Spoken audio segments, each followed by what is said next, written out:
anh yêu rồi cho quang số mày khanin ning cùng mày gen mày Paul Pierre Job gang mày kamay hay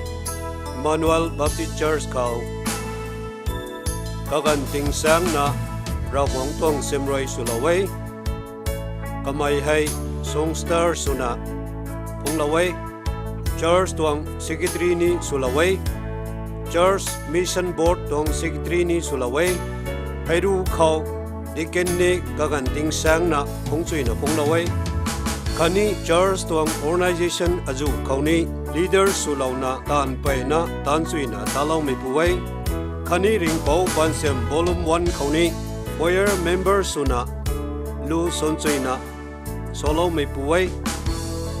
haikum na kata abu mamagay tiki kandi ramtong panti dang na 2013 September bu kautai roi pura wongpam don tarai kan thai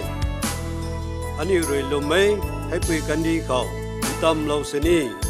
regon mai ting kau thang kiu soi mangna ariu puni hai jang roi kata ning tau bai suna sai hai pui lu hai solo bidong thai amen